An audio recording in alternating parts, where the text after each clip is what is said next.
Assalamualaikum warahmatullahi wabarakatuh. Selamat malam para pecinta cerita horor. Kali ini Story 7 masih akan membacakan cerita horor yang diangkat dari kisah nyata yang berjudul Karnaval Pocong. Selamat mendengarkan.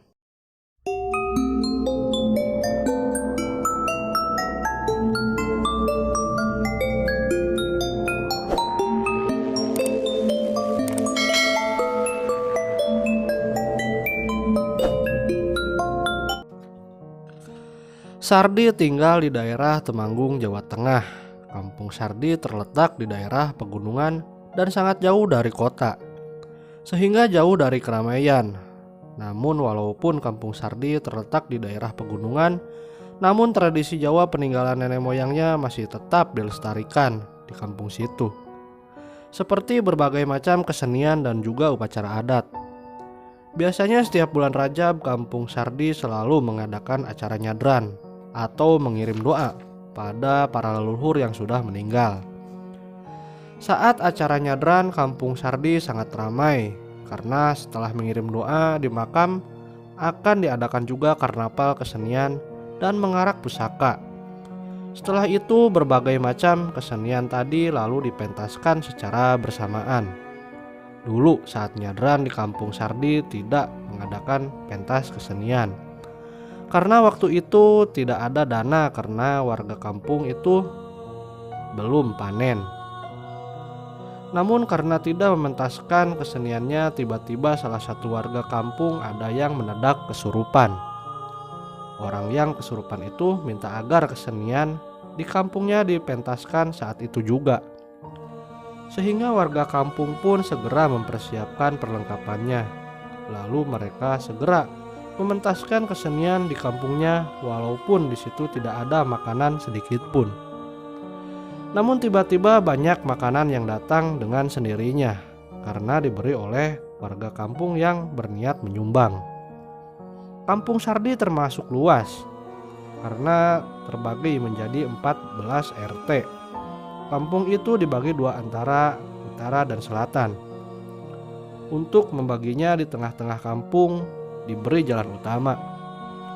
Ujung jalan itu berakhir menuju ke makam yang terletak di sebelah barat, tepatnya di pentokan jalan di tengah kampung.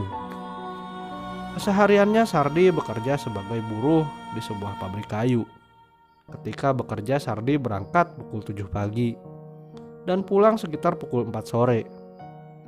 Namun bila banyak pekerjaan, biasanya Sardi kerja lembur dan pulang larut malam sekitar pukul 10. Kejadian ini berawal ketika di pabrik tempat Sardi bekerja banyak kerjaan yang menumpuk, sehingga Sardi harus kerja lembur.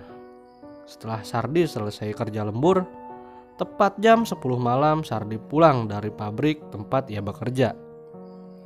Tepat setengah 11 malam Sardi sudah sampai di rumahnya. Sampainya di rumah, Sardi langsung mandi dan makan malam. Habis itu Sardi berniat beristirahat di kamarnya karena kelelahan setelah bekerja seharian. Sardi pun masuk ke kamarnya dan merebahkan dirinya di atas kasur. Meskipun tubuh Sardi terasa lelah, ternyata malam itu ia tak bisa tidur. Tak bisa memejamkan mata walau sekejap karena tak bisa tidur. Sardi bangun dari kamarnya dan menuju dapur rumahnya untuk membuat kopi. Usai membuat kopi, Sardi menonton bola di salah satu stasiun televisi swasta. Tak berasa waktu berjalan demikian cepat, karena ketika melongok jam dindingnya, waktu sudah menunjukkan pukul 2 pagi. Namun tak juga ia mengantuk. Di tengah-tengah acara menonton TV, lama-lama Sardi mendengar suara yang riuh sekali. Macam acara karnaval ketika upacara nyadran di kampungnya. Suara itu berasal dari jalan utama yang terletak di tengah-tengah kampungnya. Lama-lama suara yang didengar Sardi makin jelas. Apalagi rumah Sardi terletak di pinggir jalan tengah kampungnya. Ketika mendengar suara itu, Sardi menjadi penasaran. Masa malam-malam begini ada karnaval? Demikian pertanyaan yang ada di kepalanya. Padahal di kampungnya sangat sepi dan tak ada orang yang sedang berhajatan. Karena suaranya makin terdengar keras di telinga Sardi, maka Sardi pun segera keluar rumah. Sardi sangat terkejut pada kenyataan yang dilihatnya. Ia melihat barisan pocong yang jumlahnya ratusan berbaris dari arah timur menuju barat, yang berarti ke arah makam. Barisan pocong itu dipimpin oleh pocongnya yang terlihat paling besar. Barangkali pocong itu pemimpinnya.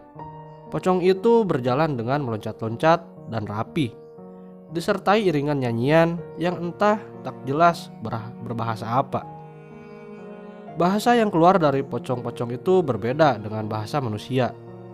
Melihat itu tubuh Sardi gemetaran. Rasa-rasanya ingin segera ia berlari masuk ke dalam rumahnya dan mengunci pintunya rapat-rapat. Namun Sardi tak bisa menggerakkan kakinya sedikit pun. Semua otot pada tubuhnya kaku sehingga sulit digerakkan. Sardi cuma bisa bengong menikmati pemandangan yang sangat menyeramkan itu. Saat barisan pocong itu mencapai barisan paling akhir, Sardi lebih terkejut lagi. Karena Sardi mengenali pocong yang satu ini, Mbah Suto. Tukas Sardi dalam hati. Mbah Suto adalah tetangga Sardi yang baru meninggal dunia 3 hari sebelumnya. Pocong Mbah Suto wajahnya fokus ke depan mengikuti teman-temannya. Sampai di pintu masuk makam, tiba-tiba semua pocong-pocong itu menghilang. Dan tiba-tiba kaki Sardi terasa enteng untuk digerakkan. Sardi pun segera berlari masuk ke rumahnya. Habis melihat kejadian itu, mendadak Sardi sakit keras. Rupa-rupanya ia syok. Beruntung Sardi bisa sembuh dari sakitnya setelah minum air pemberian orang pintar. Kata orang pintar itu, para pocong itu berniat mengajak Sardi ikut. Tapi Sardi beruntung nyawanya bisa diselamatkan.